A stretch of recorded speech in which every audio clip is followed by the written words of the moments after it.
नमस्कार दोस्तों, सब ने मेरे राम राम। ये हमारी डाकू सीरीज का अगस्त महीने का लेक्चर है। इसमें पार्ट 1 हम कवर करेंगे।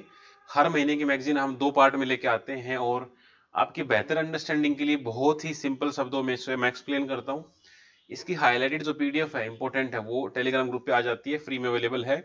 और ये वैसे यूपीएससी और एचसीएस दोनों में हेल्प करेगा, बट पर्टिकुलरली हम एचसीएस 2024 को टारगेट कर रहे हैं, तो I hope it helps. Let's start.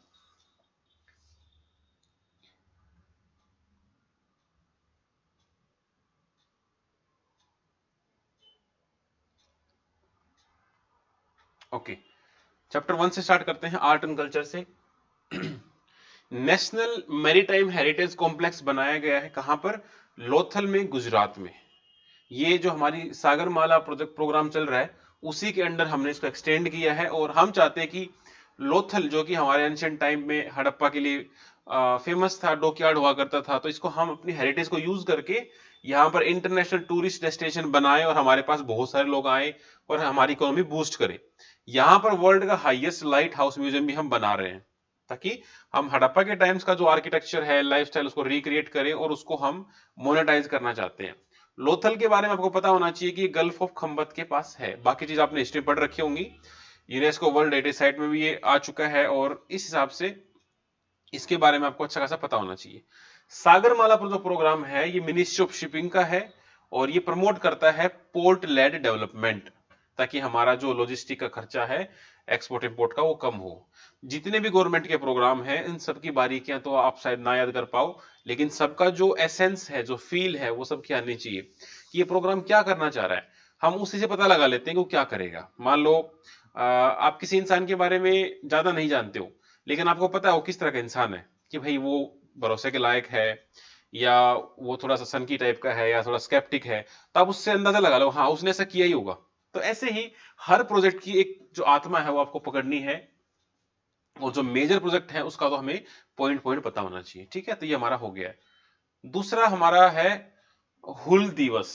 हुल दिवस झारखंड में बनाया गया है, किसकी याद में? जो संथाल रेबेलियन हुआ था, उसको रिमेंबर करने के लिए। संथाल रेबेलियन में सिद्धो कान्हू का बहुत इंपॉर्टेंट रोल था, है ना, सिद्धो एंड कान्हू। इनके नाम से सिद्धो एंड कान्हू नेशनल पार्क भी है, वो भी झारखंड में ही है। तो ये 1857 से पहले जस्ट एक बहुत बड़ा रिवोल्ट था, और इतना बड़ा रिवोल्ट था कि सरकार संथाल परगना अलग से बनाना पड़ा था। ठीक है, तो यहां पर एक टर्म इंपॉर्टेंट आती है, दामिन एको।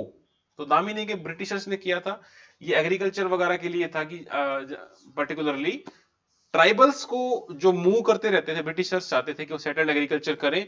उसका कारण क्या था? एक तो जब वो मूव करते रहेंगे ना, तो उनसे टैक्स लेना बड़ा मुश्किल है, और जब वो मूव करते थे तो वो स्लैश एंड बर्न या शिफ्टिंग एग्रीकल्चर करते थे।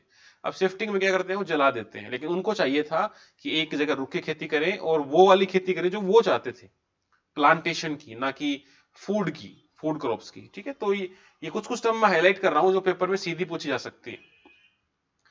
अलूरी सीतारमन राजू को 125वीं बर्थ एनिवर्सरी सेलिब्रेट की गई। ये कौन थे? इन्होंने ब्रिटिश के खिलाफ लड़ाई लड़ी थी। ये भी ट्राइबल कम्युनिटी से इंटरेस्ट रखते थे, आंध्र प्रदेश में। पर्टिकुलरली आपको जगह याद रखना है, और यहां इन्होंने लीड किया था रंपा रेबेलियन। तो रंपा राजू, आर आर करके है, रंपा राजू, दो भाई हैं। दो भाई से मेरा मतलब है 1922। तो रंपा और राजू, रंपा राजू आपको रिलेट करना है किसी तरह। ठीक है, बहुत झगड़ते थे, ऐसे कर लेना, एकदम अंधाधुंध झगड़ते थे। तो आंध्र प्रदेश, दोनों भाई थे, तो 1922, है ना। और इसको वहां पर क्या बोलते थे? मनियम वेरुडू, hero of the jungle by the locals. बस।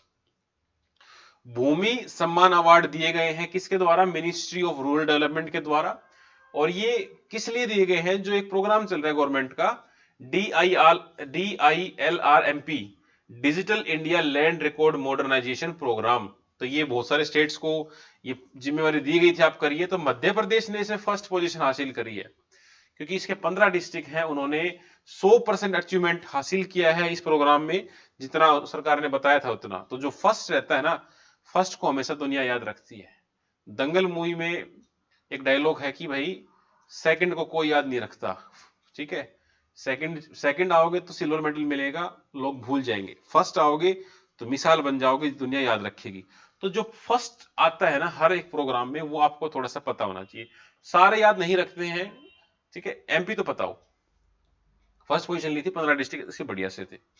ठीक है, इसके बाद हम्पी ग्रुप ऑफ मोन्यूमेंट्स जिक्र में आए, तो बहुत पहले से फेमस ही, आपको पता है हम्पी का, विजयनगर के टाइम से। तो यहाँ G20 के कारण यहाँ पर काफी सारी मीटिंग वगैरह इनके पास भी हो रही है। तो यूनेस्को वर्ल्ड हेरिटेज साइट में ये इंक्लूडेड हो चुके हैं। इनका जो फिजिकली और जो कल्चर सिग्निफिकेंस है वो बहुत हाई है। इनका आर्किटेक्चर एकदम आउटस्टैंडिंग यूनिवर्सल वैल्यू होल्ड करता है, इस वजह से ये वर्ल्ड हेरिटेज साइट में इंक्लूड किए गए हैं। हम्पी का पूरा स्टोरी आपने हिस्ट्री आपने पता होगा, विजयनगर एम्पायर है, 1336 और 1565 करके जो बैटल और रक्षक तंगड़ी है, वो डिटेल्स एकदम एग्जैक्ट याद होनी चाहिए पेपर के लिए, तभी इस करंट अफेयर का फायदा है। रुद्रगिरी हिलॉक करके है, यहां पर इस पहाड़ी पे या इस गुफा में हमें मेसोलिथिक टाइम की पेंटिंग्स मिली हैं। ठीक है, तो ऐसी पेंटिंग मिलती रहती है, ऐसा माना जाता है कि ये ककाटिया डायनेस्टी के टाइम की रही होंगी, है ना। यहां पर हमको क्या मिला है, तो जो वानर ब्रदर्स हैं, वली एंड सुग्रीव, मतलब जो बाली बोलते हैं, आपने सबने देखा होगा रामायण, ठीक है, अभी आजकल न्यूज में भी है जय श्री राम। तो बाली और सुग्रीव की जो लड़ाई हुई थी, वो दोनों एक जैसे दिखते थे। ठीक है, तो बाली ने सुग्रीव की वाइफ को उठा लिया था, और वो श्री राम को अप्रोच करता है, वो तीर चलाते हैं दोनों को ना, तो एक गले में माला पहन लेता है, ऐसे स्टोरी है। ऐसे बाली सुग्रीव की हरियाणवी डब भी है एक यूट्यूब पे ना। तो वो सुग्रीव जाता है बाली के घर ना, और सुग्रीव ओ बाहर लेकर केड़ा बढ़ रहा है, ऐसे बोलते हैं वो। तो वो अंदर से आवाज आती है सुग्रीव की, बाली करे कौन से है, दोपहर दोपहर रुके मार रहा है, ऐसे करके। बहुत फेमस स्टोरी है इन दोनों की ना, तो ये आपको पता होना चाहिए। ठीक है, तो यहाँ पर एक तो ये बैटल सीन दिखा रखा, आप देख पा रहे होगे। इसमें हनुमान जी का भी कुछ दिखाया गया है, जो संजीवनी बूटी लाने के लिए पूरा पहाड़ उठा के ले आए थे। तो रुद्रगिरी हिलोक आपको याद रखना है, ये मेसोलिथिक टाइम का है। ठीक है, ये कहां पर है, ये है गुंटूर डिस्ट्रिक्ट आंध्र प्रदेश में। ठीक है, इस तरह से याद करना है। वीर सावरकर इंटरनेशनल एयरपोर्ट आपसे पूछ लिया जाए तो कहां पर है, तो ये अंडमान निकोबार में है। अंडमान निकोबार में भी पोर्ट ब्लेयर में। ठीक है, बहुत अच्छा है, वीर सावर जी का न्यूज में है काफी। तो ये पोर्ट सिविल यूज के लिए तो लेते ही है, नेवी के लिए भी यूज कर सकते हैं। ठीक है, सावरकर के बारे में एक दो बात देख ले, तो उन्होंने एक यूथ ऑर्गेनाइजेशन बनाई थी, मित्र मेला। इसके अलावा वॉर ऑफ इंडिपेंडेंस 1857, ये भी इनका बुक, इन्होंने मतलब बुक क्या कहूं, इन्होंने बोला था। एक और इंटरेस्टिंग चीज बताता हूं, पेपर में आ जाए तो, the war of independence, the first war of independence 1857, यहां पर कार्ल मार्क्स का नाम भी आ जाए और वीर सावरकर ना हो तो कार्ल मार्क्स लगा देना। अब गूगल करके देखना, कार्ल मार्क्स ने भी इसके ऊपर लिखा है फर्स्ट वॉर ऑफ इंडिपेंडेंस के बारे में। ठीक है, ड्रामा उशप करके भी कुछ है, बट इन्होंने बायोग्राफी भी लिखी है मराठी में, मजीनी और शुदानंद की, ये ध्यान रखना बस। हम्पी, हम्पी हमने ऊपर भी पढ़ा था रिसेंट में। तो G20 की मीटिंग्स पूरे देश में चल रही है, यहाँ हम्पी में भी मीटिंग हुई थी। तो 3 दिन की मीटिंग होती है तुंगभद्रा रिवर के किनारे पे, तो ये वर्ल्ड हेरिटेज साइट तो है ही। तो यहाँ रिवर याद रखना, एक बार यूपीएससी ने पूछा था कि जो तुंगभद्रा रिवर है वो हम्पी के अंदर से गुजरती है। यस, तुंगभद्रा रिवर कृष्णा की ट्रिब्यूटरी है। तुंगभद्रा रिवर पे तुंगभद्रा डैम भी है कर्नाटका में। तो चीजों को इंटर रिलेट करके याद करते हैं तो बहुत आसान हो जाता है। जैसे लूसेंट जीके है, लूसेंट में क्या होता है कि कुछ लोग सजेस्ट करते हैं लूसेंट कर लो हो जाएगा, लेकिन लूसेंट में फैक्ट बहुत सारे हैं, फैक्ट करेक्ट भी बड़ी लाइन से हैं, उनका आपस में रिलेशन नहीं है। लेकिन अगर यहां हम रिलेशन नहीं बैठाएंगे तो हमारा दिमाग कंफ्यूज होगा पेपर में कि हम्पी है, तुंगभद्रा, जिस आदमी ने तुंगभद्रा, हम्पी, कर्नाटका, कर्नाटक की इंटर रिलेट करके पढ़ेगा, मान लो एक चीज भूल भी गई तो हम दूसरी चीज को उसके थ्रू रिकॉल कर सकते हैं। तो तुंगभद्रा रिवर हम्पी के थ्रू गुजरती है, कृष्णा की ट्रिब्यूटरी है। अगली न्यूज है नमदा आर्ट। हमने रिसेंट में कुछ प्रोडक्ट बना के भेजे हैं नमदा आर्ट के यूनाइटेड किंगडम में। तो नमदा आर्ट क्या है, ये कश्मीर की आर्ट है, बहुत पुरानी आर्ट है। ये पुराने टाइम में मुगल के टाइम ये बनाई गई थी, और इसमें जो क्या बोलते हैं हॉर्सेस वगैरह हैं, उनको ठंड से बचाने के लिए, प्रोटेक्ट करने के लिए ये बनाए गए थे। और किसने इंट्रोड्यूस किया था, सूफी संत थे कोई, शाह हमदान, उन्होंने कश्मीरी को सिखाया था। तो गवर्नमेंट ऑफ इंडिया ने क्या किया, प्रधानमंत्री कौशल विकास योजना स्किल इंडिया चलाया था, उसके तहत इसको डेवलप किया, और डाई आर्ट फॉर्म एक तरह की, इसका यूके में हम एक्सपोर्ट कर रहे हैं। ठीक है, बहुत सुंदर बात है। केविन दे होंटार, ये सिर्फ इतना याद रखना है, ये पेरू में कुछ मिला है, इसके डिटेल में नहीं जाएंगे, प्री के हिसाब से बहुत कम चांसेस है, बट ऐसा वर्ड अगर आ जाए ना, केविन दे होंटार्ड, ये पेरू का है, ठीक है। और ये सिर्फ कोई नई चीज नहीं है, यूनेस्को वर्ल्ड हेरिटेज साइट में इंक्लूडेड है 1985 से। तो इंटरेस्ट आपका जगह तो भाई यूट्यूब करके देख लेना, अदरवाइज नाम से रिलेट करो चलेगा। पॉलिटियन गवर्नेंस में आते हैं। पॉलिटियन गवर्नेंस में मोस्टली टॉपिक्स मेंस के हैं, जहां जहां क्वेश्चन बन सकता है प्री का, मैं वहां वहां पे फोकस करूंगा। लिंचिंग के बारे में सुप्रीम कोर्ट का डेटा आया, मतलब वो मांग रहे हैं, तो लिंचिंग के बारे में ये है कि लिंचिंग क्या होता है, मॉब किलिंग। तो मॉब किलिंग में मेंस का इशू ज्यादा है कि क्या सही है क्या गलत है, गवर्नमेंट ने क्या किया है, लेकिन इसमें कोई प्री का क्वेश्चन नहीं बन रहा है, ठीक है, जबरदस्ती नहीं बनाएंगे क्वेश्चन। ऐसे ही central board of indirect taxes and customs है, उन्होंने भी जो फ्रीबीज और लिकर वगैरह है वोटर्स को ल्यूर करने के लिए, उसके ऊपर थोड़ा सा उन्होंने काम किया था, तो यहां से भी प्री का क्वेश्चन नहीं बन रहा है। ईडी का जो डायरेक्टर है, उनका जो टर्म था वो एक्सटेंड किया गया था, सुप्रीम कोर्ट ने उसको रोक लगा दी, इलीगल घोषित कर दिया। तीसरी बार ये बढ़ाया था संजय कुमार मिश्रा, तो सुप्रीम कोर्ट ने लीगल बोल दिया है इस तरह से कि भाई ऐसा नहीं हो सकता हर बार। ईडी क्या है, ईडी एक एनफोर्समेंट डायरेक्टरेट है जो मिनिस्ट्री ऑफ फाइनेंस में काम करता है। डिपार्टमेंट ऑफ रेवेन्यू रखना है, जो आईआरएस वगैरह बनते हैं वो भी इसी के अंडर आते हैं, तो वो ईडी वगैरह में जाते हैं, ठीक है। जो फॉरेन एक्सचेंज मैनेजमेंट एक्ट है ये उसको इंप्लीमेंट भी करता है। ईडी की रेड वगैरह लगती रहती है, जो न्यूज़पेपर आप देखते हो, फिलहाल केजरीवाल के घर भी ईडी की रेड लगी थी, तो ईडी बहुत एक्टिव है आजकल। अगला है कोई लैंग्वेज। तो कोई लैंग्वेज क्या है, उड़ीसा में एक बहुत फेमस लैंग्वेज है, करीबन 10 लाख लोग इसको बोलने वाले वहां पर हैं। काफी प्रोटेस्ट चल रहा था, मतलब डिमांड चल रही थी कि हमें भी 8th शेड्यूल में ले आओ। 8th शेड्यूल में क्या है, 22 लैंग्वेजेस हैं, ऑफिशियल लैंग्वेजेस जो हैं। तो यहां पर जो उड़ीसा गवर्नमेंट है, उन्होंने कैबिनेट ने पास करके दे दिया कि भाई इंक्लूड कर दो। अभी इंक्लूड होंगे तो देखे जाएंगे आने वाले टाइम में।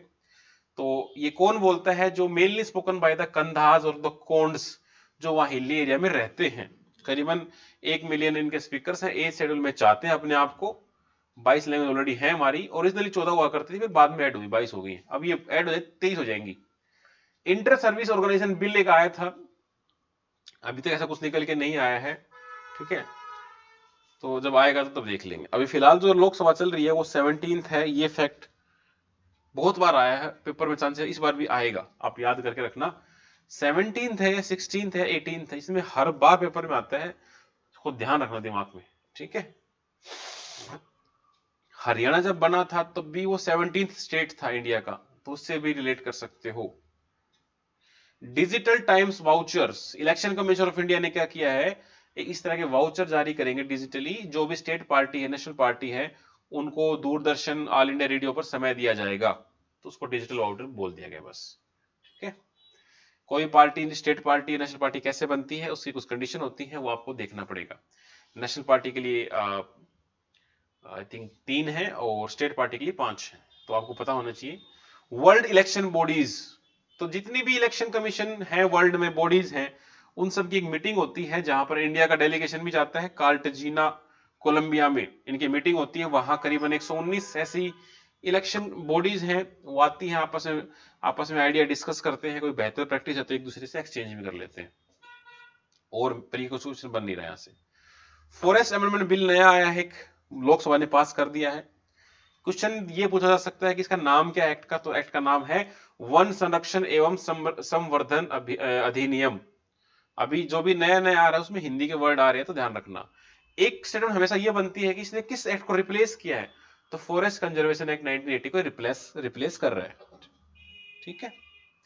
इसके अलावा अगर देखें तो नो कॉन्फिडेंस मोशन आया था, ओम बिरला जी ने इसको एडमिट किया था, और कौन लेके आया था, एमपी है कांग्रेस के गौरव गोगोई, लेकिन ये फेल हो गया क्योंकि पूरी कंडीशन नहीं हो पाई। जैसे या तो लोकसभा में ही है नो कॉन्फिडेंस मोशन, बकायदा 50 जो मेंबर है सपोर्ट करे तभी आता है। क्वेश्चन यहां से बन सकता है कि क्या कॉन्स्टिट्यूशन में नो कॉन्फिडेंस मोशन के बारे में है, तो कॉन्स्टिट्यूशन कुछ नहीं बोलता है नो कॉन्फिडेंस के बारे में या उसके अगेंस्ट में। ये प्रोसीजर है जो कि अलग से रूल नंबर 198 है लोकसभा के, उसमें ये प्रोसीजर मेंशन्ड है कि कैसे कैसे होगा। राज्यसभा में नहीं होता है, अगर ये पास हो जाता है तो गवर्नमेंट को रिजाइन करना पड़ता है।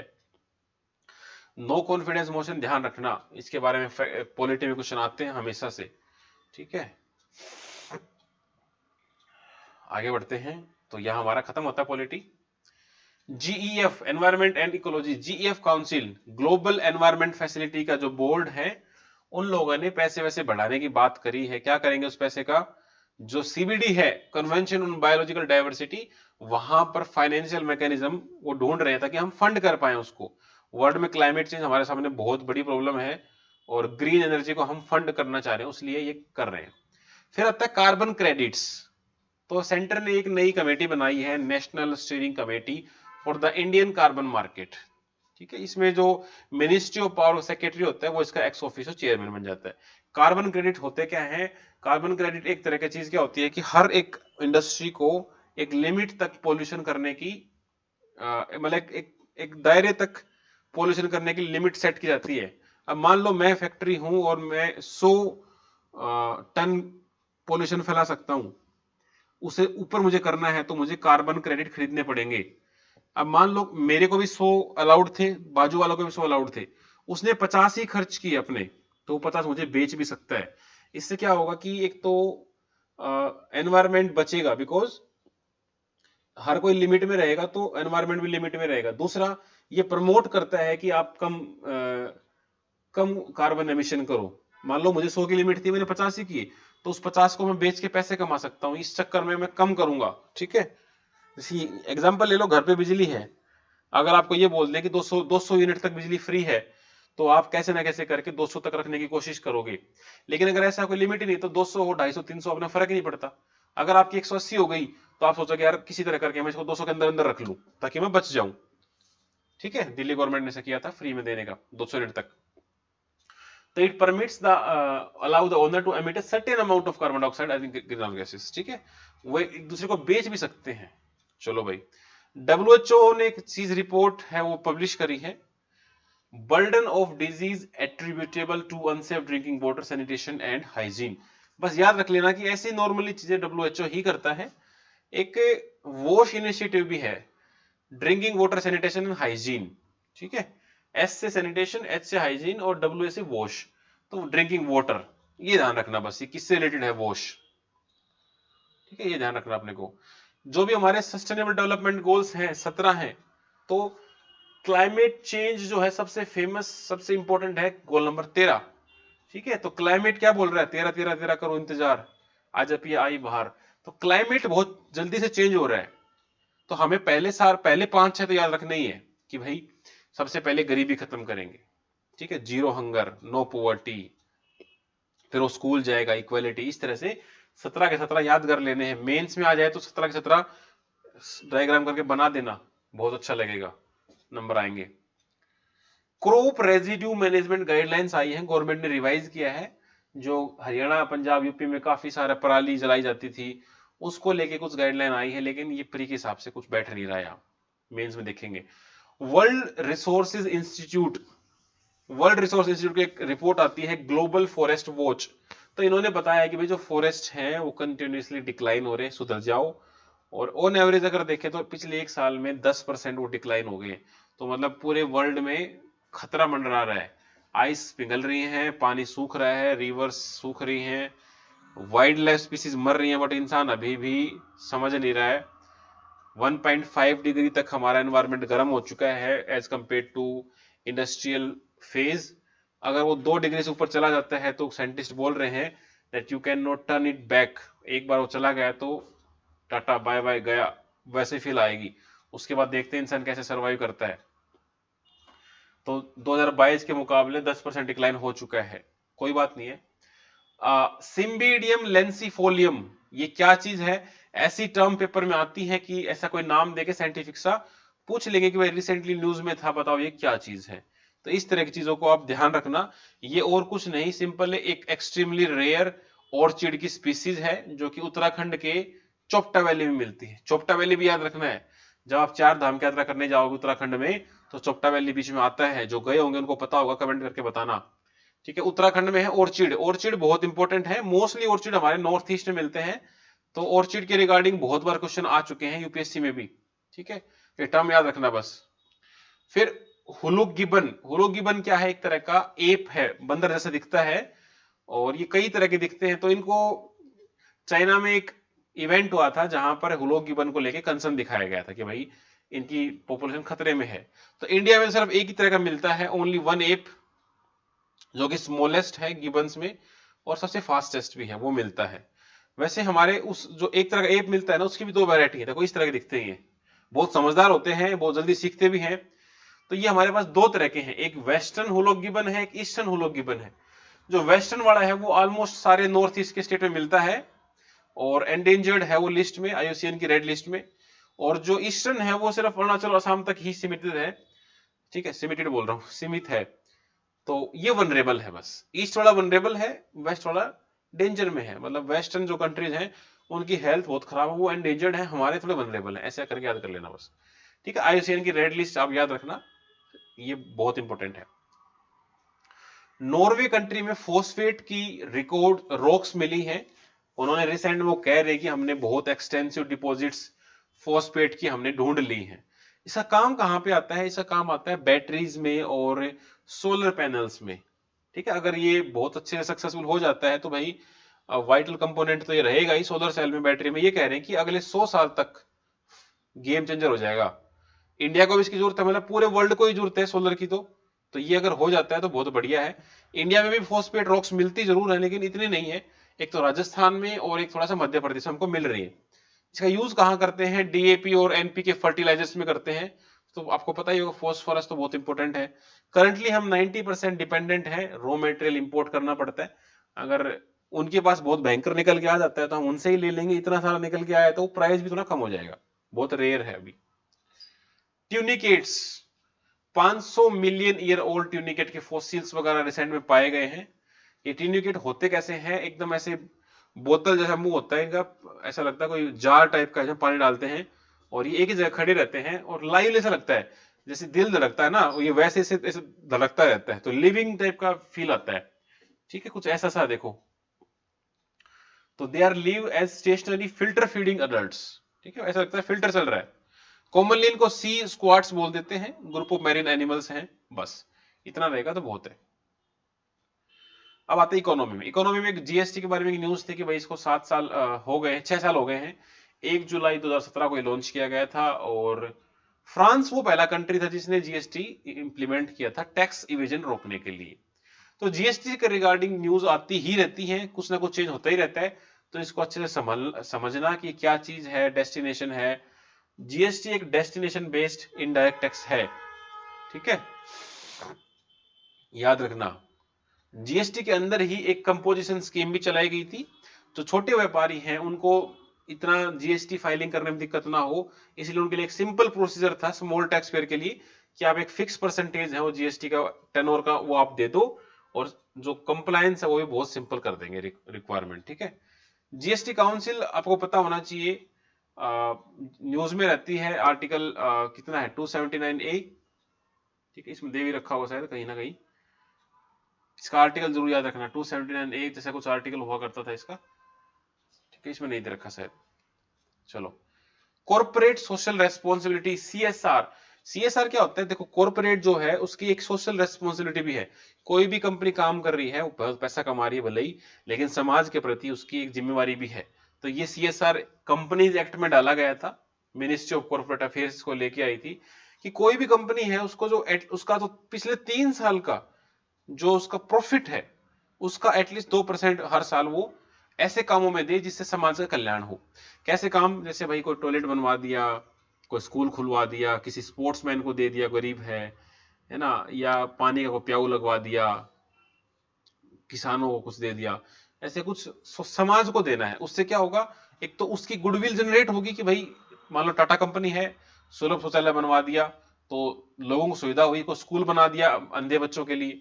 इस तरह से नुकसान भी हो सकता है थोड़ा बहुत कि भाई उनको पैसे देने पड़ते हैं, अपने मेहनत से कमाए हुए पैसे हैं, वो उसको बचाने की कोशिश करते हैं। और दिक्कत ये भी आती है कि वो ऐसी जगह पैसे दे देते हैं जो उनकी पहले से ही सेटिंग होती है ना, रियल में जिसको जरूरत है उस तक पहुंच ही नहीं पाता है। ये रिपोर्ट में साफ हुआ, जो 44% जो सीएसआर फंड था वो 3 या 4 स्टेट्स में ही लगा दिया, जबकि नॉर्थ ईस्टर्न स्टेट्स को लेस देन 1% फंड मिला सीएसआर का, क्योंकि उनके पास डिस्क्रिशन है कि भाई 2% तो लगाना है, ये तो मजबूरी है, लेकिन कहाँ लगाएंगे वो देखना पड़ेगा। मान लो मैं सीएसआर देना चाहता हूँ, मेरा ही कोई भाई है जो कोई अनाथ आश्रम चला रहा है, मैं सारा पैसा उसमें लगा दूं, तो घूम फिर के वो पैसे मेरे घर तो आ गया। ऐसी हरकतें होती हैं, बट फिर भी एक अच्छा इनिशिएटिव है ये पैसा वाला। तो आप देखोगे नॉर्थ ईस्टर्न स्टेट्स में सिर्फ 0.91, और जो महाराष्ट्र, गुजरात, कर्नाटक, आंध्र प्रदेश मिला के 44% ले लिया इन्होंने। तो कंपनीज एक्ट 2013 के तहत ये कंडीशन है, लेकिन जो कंपनी है प्रीफरेंस वो डिसाइड करेंगे, ठीक है, इस वजह से हो रहा है। ऐसे और भी चीजें हैं, environment, corporate responsibility, ethical human right, ethical human right, social responsibility, philanthropic corporate responsibility, economic corporate, इस तरह की कई हैं कि हर आदमी की जिम्मेवारी है। एथिक्स में आप देखोगे मेरे जो एक्शन लिए जा रहे हैं, क्या वो एथिकली सही है गलत, उसको सिर्फ प्रॉफिट लॉस में नहीं तोलेंगे, उसको हम दूसरे एंगल से भी देखेंगे, ठीक है।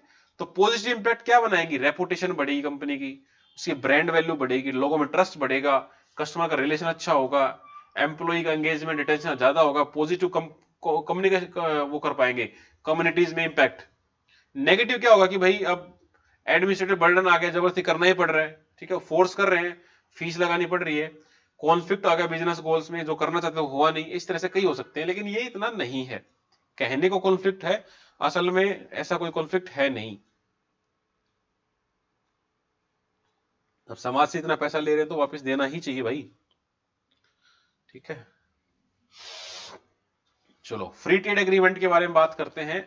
यूरोपियन यूनियन और इंडिया की इस पे डील चल रही है, और उसमें कुछ फाइनलाइज नहीं हो पा रहा है टैरिफ वगैरह में, बिकॉज जो एक मुद्दा है origin, country of origin product को लेके, उस पर थोड़ा सा सहमति नहीं बन पा रही है। तो ओरिजिन क्राइटेरिया को लेके ज्यादा डिटेल में नहीं जानना क्या क्राइटेरिया, बस इतना पता हो कि फ्री ट्रेड एग्रीमेंट यूए का चल रहा है, कुछ फाइनलाइज होगा तो हम देख लेंगे। किसी भी न्यूज को डेवलपिंग स्टेज में ज्यादा फॉलो नहीं करना चाहिए। जब वो कंक्लूड हो जाए, कोई एग्रीमेंट निकल के आए, कोई डॉक्यूमेंट साइन हो, कोई ट्रीटी हो, कोई कोई प्रोटोकॉल निकल के आए, उसको थोड़ा पढ़ना चाहिए। ऐसे तो डेवलपिंग स्टेज में और पढ़ते ही रहोगे हर महीने उसको, ठीक है। रुपीज के अगेंस्ट युआन की वैल्यू गिर गई थी 6%, ठीक है। युआन चाइनीज करेंसी है, तो डेप्रिशिएट हो गई थी डॉलर और रुपीज के मुकाबले। अब क्वेश्चन यहां से इकोनॉमिक्स में बन सकता है, किसी कंट्री की अगर करेंसी डेप्रिशिएट हो गई है तो it will lead to increase in the export. क्या सही होगा? यस, ऐसा ही रिलेशन बैठाने होते हैं कई बार। अगर किसी कंट्री की करेंसी डेप्रिशिएट होती है तो उसके एक्सपोर्ट बढ़ जाते हैं। दो टर्म होती हैं, डीवैल्यूएशन एंड डेप्रिशिएट। डेप्रिशिएट कब होता है? जब किसी करेंसी की वैल्यू नेचुरली कम होती है मार्केट फोर्सेस के कारण।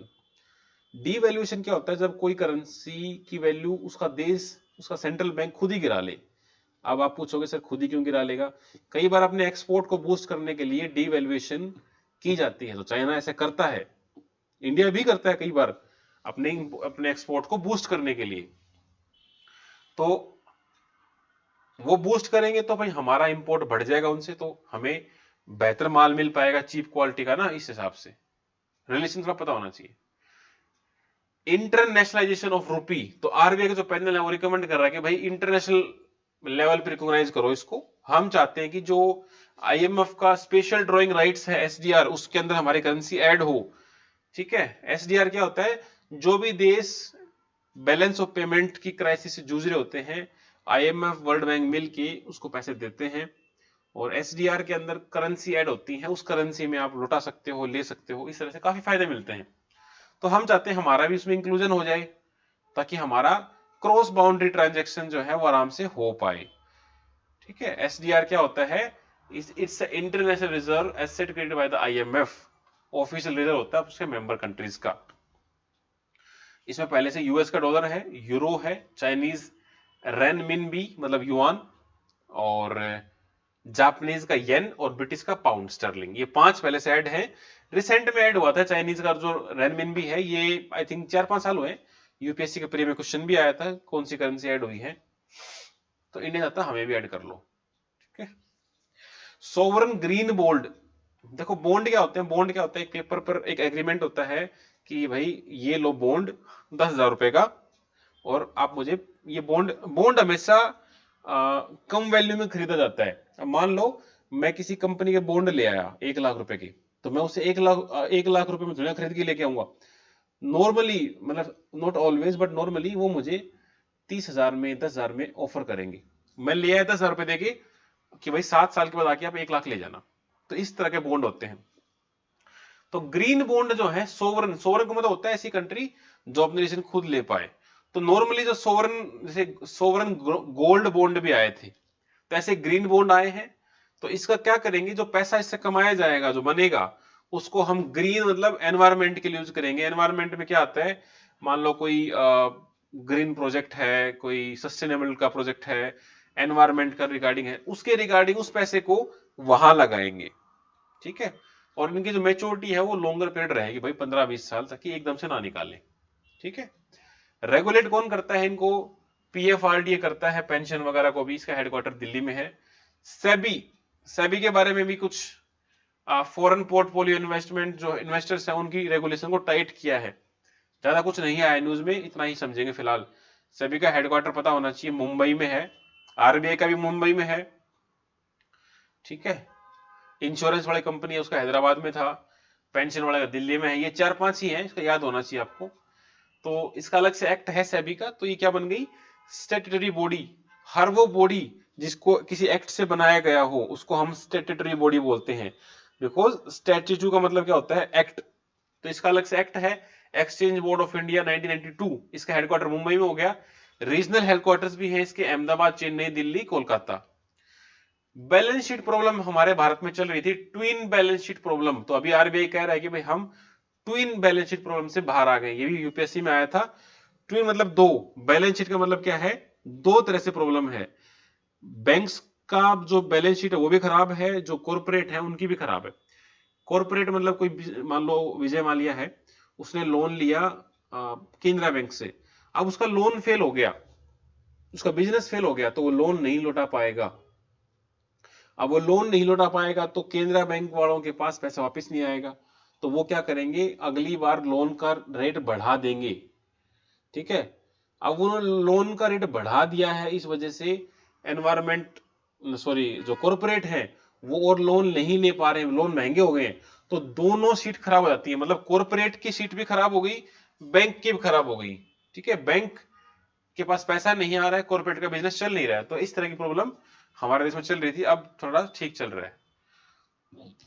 Twin balance sheet problem refers to deterioration in the financial health of banks and corporate at the same time. इसके लिए एक 4R की स्ट्रेटेजी अपनाई गई थी। Recognition of the problem of the non performing assets NPA, recapitalisation of the banks, resolving their problems and reforming. ठीक है। ये एनपीए क्या होता है, एनपीए वो होता है जब कोई लोन आपने लिया और 90 दिन तक उसका लोन का इंटरेस्ट या लोन का प्रिंसिपल वापस ना आए, तो उसको हम एनपीए घोषित कर देते हैं। तो इस तरह से उसको हम पहले रिकॉग्नाइज करें कि भाई कौन सा एनपीए हो रहा है, क्यों हो रहा है, उसको फिर हम थोड़ा सा रिजोल्व करें, रिकैपिटलाइज करें। किसी को क्या होता है, कई बार कोई लोन फेल हो रहा है, थोड़ा सा लोन देके उसको वापस चलाया जा सकता है। तो ऐसे थोड़ा सा रिस्ट्रक्चरिंग, फ्लेक्सिबल होना पड़ेगा। बैंकरप्सी कोड 2016 में आया था, याद रखना।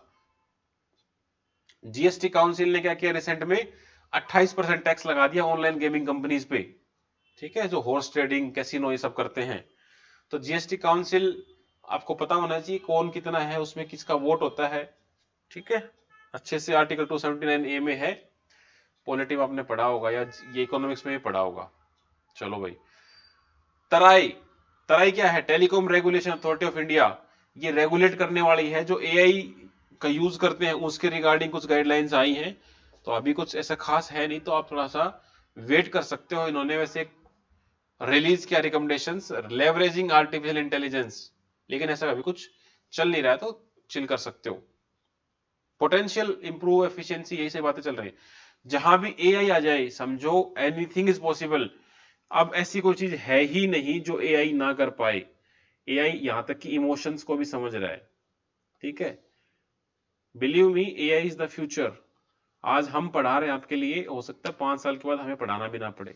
हम एआई को बोले और यहाँ हमारी इमेज घूम रही हो और आपको दिख रहा हो, या हो सकता है कि टीचर आपके कमरे में आके पढ़ाने लग जाए, उसकी इमेज आ जाए और वो कमरे में घूम रहा है, असल में वो अपने कमरे में घूम रहा होगा। टीचर को लगेगा कि बच्चे मेरे क्लासरूम में बैठे हैं, और बच्चों को लगेगा टीचर हमारे क्लासरूम में। तो वर्चुअल जो रियलिटी है वो बहुत चेंज होने वाली है। ठीक है, ऑयल ट्रेड के बारे में बात करें तो रशिया का जो ऑयल ट्रेड है वो बढ़ गया भारत के साथ, क्योंकि यूक्रेन रशिया का वॉर हुआ तो ये यूएस और यूके ने बैन कर दिया कि हम रशिया से ऑयल नहीं लेंगे। तो रशिया ने थोड़ा सा अपना प्राइस गिरा दिया कि भाई कोई तो ले लो। तब इंडिया ने अपना जो इंपोर्ट है वो रशिया से बढ़ा दिया और जो अरब कंट्रीज हैं उनसे घटा दिया। इंडिया और रशिया तो बहुत पुराने दोस्त रहे हैं, तो इस वजह से रशिया का थोड़ा सा न्यूज में आया था। तो इंडिया वर्ल्ड का थर्ड लार्जेस्ट कंज्यूमर है क्रूड ऑयल का। तो यूक्रेन के बाद रशिया को वो कर दिया था, बैन कर दिया एक तरह से, तो उन्होंने बहुत डीप डिस्काउंट दिए। तो इंडिया ने यहां से काफी ज्यादा इंपोर्ट करना स्टार्ट कर दिया। और जो ओपेक था, ऑयल प्रोड्यूसिंग एक्सपोर्टिंग कंट्रीज, उनका इंपोर्ट कितना कम हो गया, 75 से सीधा 40 पे आ गया। ठीक है, तो यूएस यूके ने बैन कर दिया था रशिया से ऑयल और गैस नहीं लेंगे।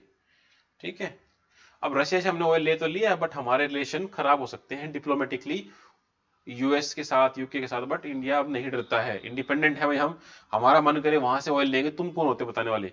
अब इंडिया पहले वाला इंडिया नहीं रहा है। अब जैसे मालदीव्स का इश्यू हुआ, मालदीव्स में हमारे प्राइम मिनिस्टर के बारे में दो बात क्या बोली, पूरा मालदीव्स कट कर दिया इंडिया ने। ठीक है, लोगों ने कर दिया है, प्राइम मिनिस्टर ने तो कुछ कहा भी नहीं अभी तक ढंग से। लोगों ने ही मतलब 8-10 हजार जो फ्लाइट थे, बुकिंग्स थी होटल्स की, सब कैंसिल कर दिया है। तो अभी इंडिया एक बहुत बड़ा डेमोग्राफिक डिविडेंड है, एक यूथ कंट्री है। मोर देन 50% लोग 30 से नीचे हैं, 65% लोग 35 से नीचे हैं। तो India is a land of opportunities. तो ऐसे माहौल में अब इंडिया फिक्र नहीं करता, हम जो मन में आए वो वहां से करेंगे, कोई नहीं हमें बताएगा। वो दिन गए जो पहले यूएस से बताता था।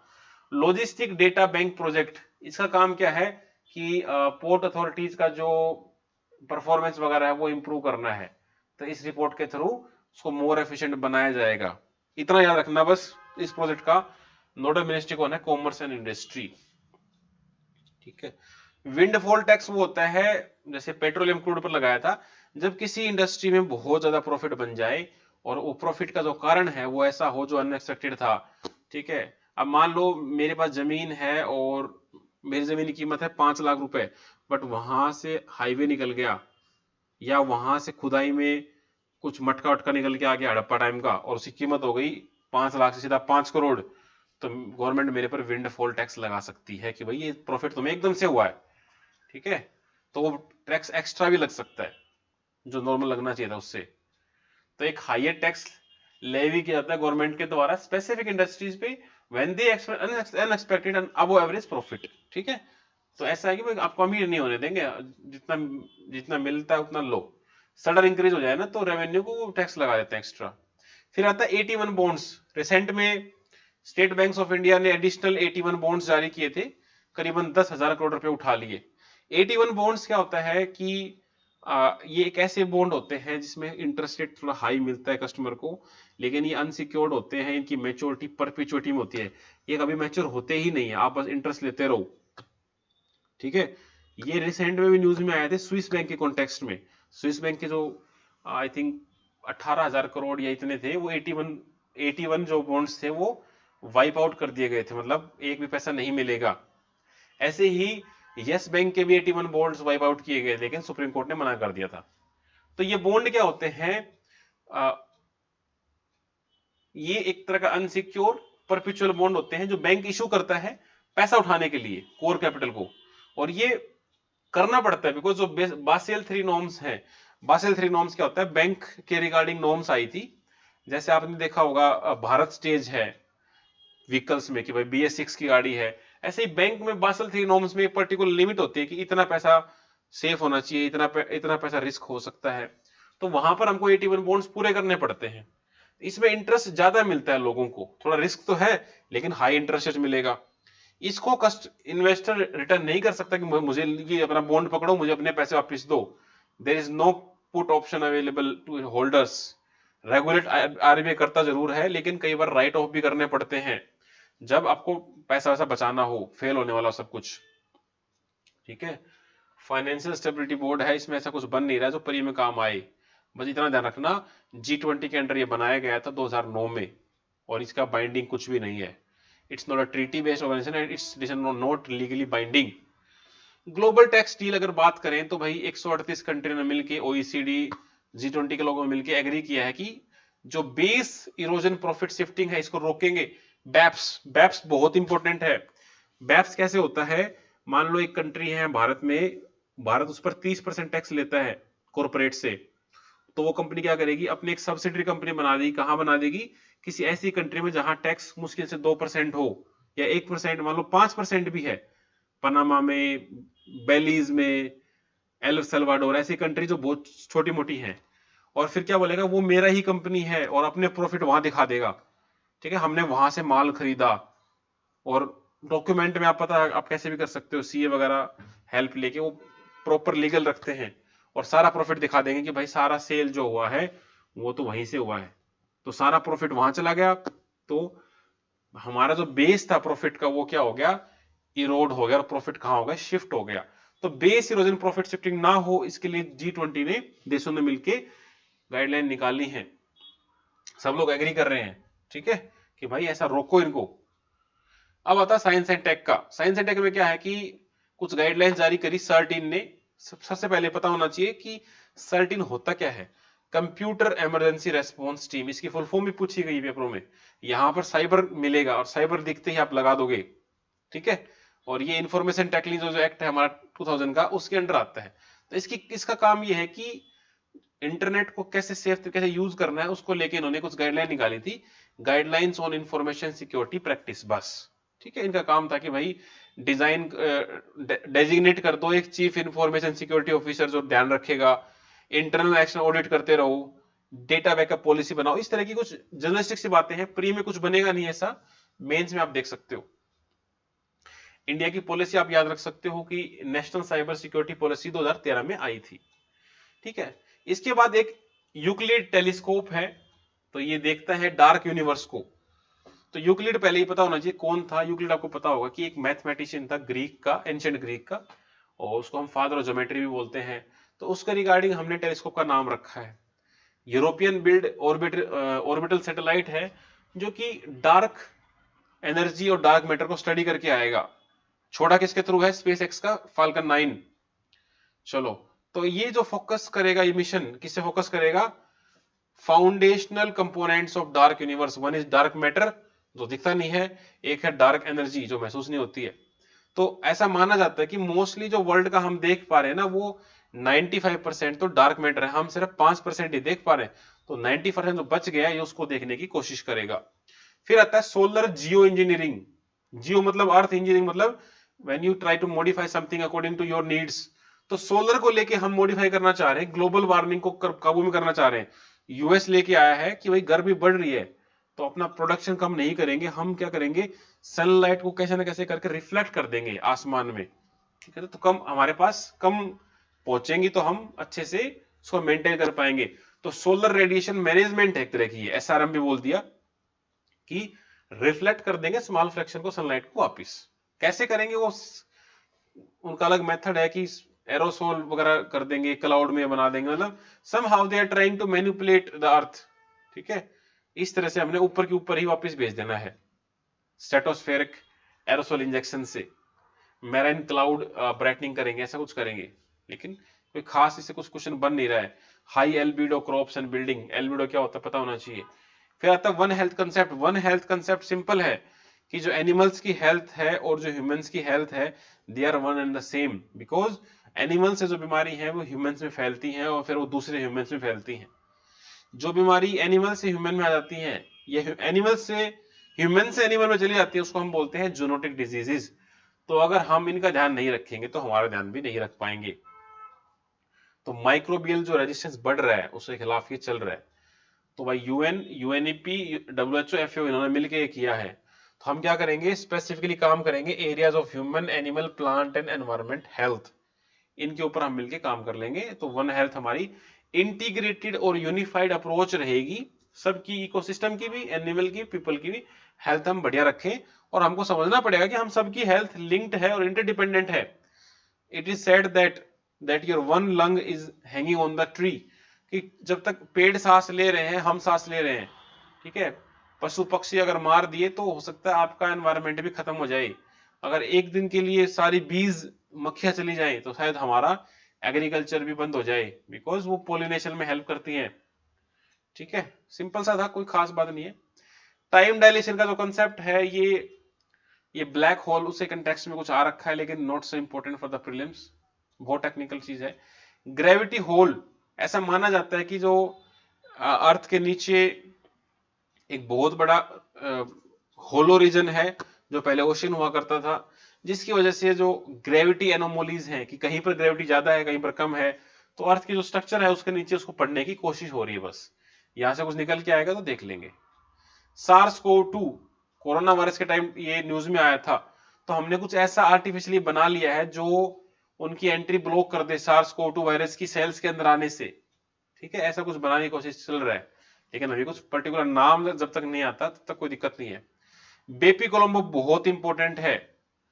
बेपी Colombo European space agency plus Japan की जो स्पेस एजेंसी है जाक्सा, जापानीज एरोस्पेस एक्सप्लोरेशन, उन दोनों ने मिलकर एक ज्वाइंट मिशन भेजा था मरकरी पर। आज का नहीं भेजा हुआ, 5-7 साल से भेजा हुआ है। तो यूरोप से बेटी कहां चली गई है? जापान में, बेटी कोलंबो। ठीक है, बेपी बेपी कोलंबो बोलते हैं इसको। तो अरोरा वगैरह जो देखने को मिलते हैं मरकरी पर या अर्थ पर, उससे रिलेट करना है इसको किसी तरह। ठीक है, चंद्रयान 3 साउथ पोल पर लैंड कर चुका है। ये पहला देश, भारत पहला सा देश है जिसने साउथ पोल पर लैंडिंग करी है, वो भी सॉफ्ट। नॉर्थ जो पोल है उसके ऊपर तो यूएसएसआर, यूएसए, चाइना पहले भी कर चुके थे, लेकिन साउथ पोल पर पहली बार किसी ने लैंड किया है। चंद्रयान 2 भी इसी कोशिश में था, लेकिन वो गिर गया था। ठीक है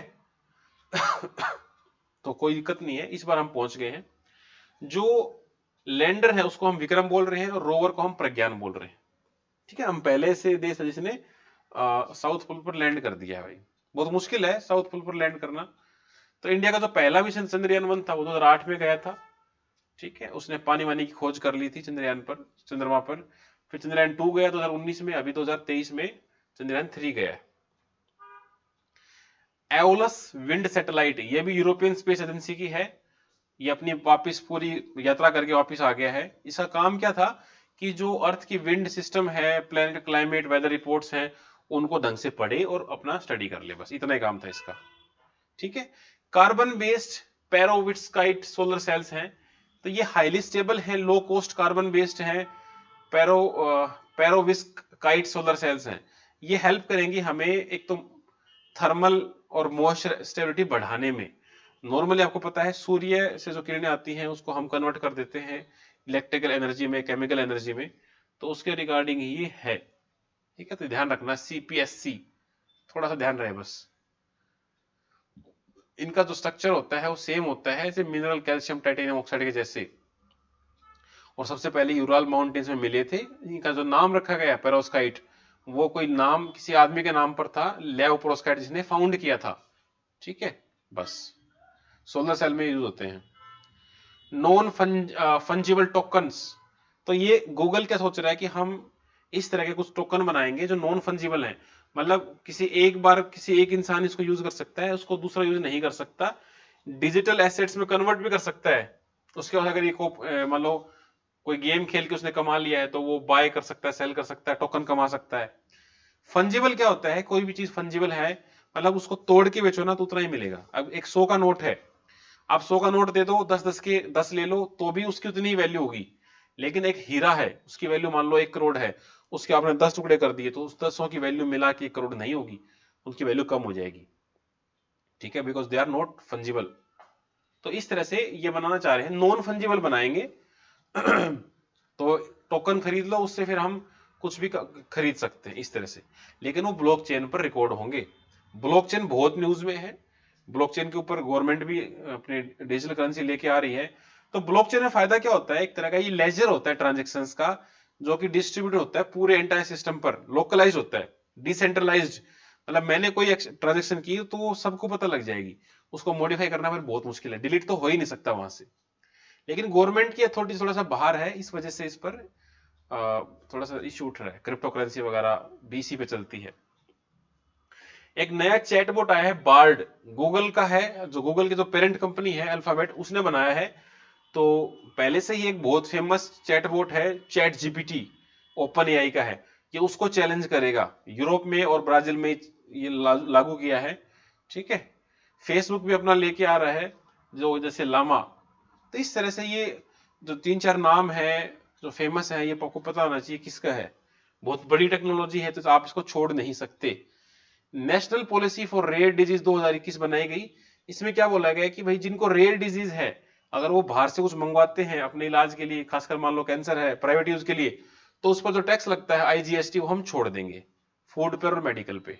ठीक है, एग्जेम्प्ट कर देंगे भाई। जैसे कैंसर हो गया या कुछ और ऐसा, एड्स हो गया, रेयर डिजीज मान लो। फिर है मॉडरेट रेजोल्यूशन इमेजिंग स्पेक्ट्रम, तो ये मोडिस बोलते हैं इसको। ये अच्छे खासी फोटो वोटो खींचता है ऊपर से। तो इसने ये ऑब्जर्व किया कि भाई पिछले कुछ महीनों में, सालों में, जो समुद्र का जो पानी है उसका कलर चेंज हो रहा है। कलर चेंज होने का मतलब है कि क्लाइमेट चेंज के कारण उस पर इंपैक्ट आ रहा है। ठीक है, इसके दो नाम है, टेरा मोडिस एंड एक्वा मोडिस। तो ये अर्थ को पूरे 1-2 दिन में पूरा घूम के चेक कर सकता है, ऊपर से वो ले लेता है, कलर वगैरह की फोटो ले लेता है। अब कलर इसने नोटिस किया कि जो ओशन के जो कलर्स हैं वो ग्रीन हो रहा है। तो ग्रीन कैसे हो रहा है? बिकॉज ये इंडिकेट करता है जो फाइटोप्लैंक्टन कम्युनिटी है वो बढ़ रही है, उसकी वजह से। हम इसको ऑब्जर्व नहीं कर पाते बिकॉज नेकेड आई से इतना सेंसिटिव नहीं होता है, लेकिन सैटेलाइट जो वेवलेंथ वगैरह रेडिएशन निकलती हैं उसके बेस पर उसको देख रहा है। ठीक है, इसके बाद चाइना ने एक रॉकेट लॉन्च किया है, लॉन्ग मार्च। तो ये चाइना वाले क्या करना कोशिश कर रहे हैं, मून पर लैंड करेंगे। ठीक है, जैसे मून पर हर कोई लैंड करना चाह रहा है, एक आर्टेमिस मिशन भी है नासा का, तो इनका भी है लॉन्ग मार्च। लॉन्ग मार्च आपको पता होगा, चाइनीज हिस्ट्री आपने पढ़ी होगी तो नेशन का ये पहला अटेम्प्ट है कि एस्ट्रोनॉट को वहां उतारेंगे। मैंड, अनमैंड तो जा ही चुके हैं, पहले ये आदमी को भी उतारेंगे। इनका एक अलग से स्पेस स्टेशन बनने जा रहा है, टियांगोंग। जैसे अभी फिलहाल जो स्पेस स्टेशन है वो कई कंट्रीज ने मिलकर बना रखा है, इसका नाम है आईएसएस, इंटरनेशनल स्पेस स्टेशन। तो ये खुद का बनाना चाहते हैं, 2028 तक वो चालू हो जाएगा। टियांगोंग, जिसको चाइनीज में इसको मतलब होता है हेवनली पैलेस। तो यहां पर करीबन 3 आदमी उसमें रह पाएंगे, इस तरह कुछ बनाने की कोशिश कर रहे हैं। ठीक है, तो यहां हमारा पार्ट 1 खत्म होता है। आई होप आपको बहुत सिंपल तरीके से मैंने समझाने की कोशिश करी है। इन चीजों को रिवाइज करना, ठीक है, और शेयर करना अपने दोस्तों के साथ। आई होप आपको हेल्प हुई होगी। पार्ट 2 मैं जल्दी ही लेके आऊंगा। Thank you.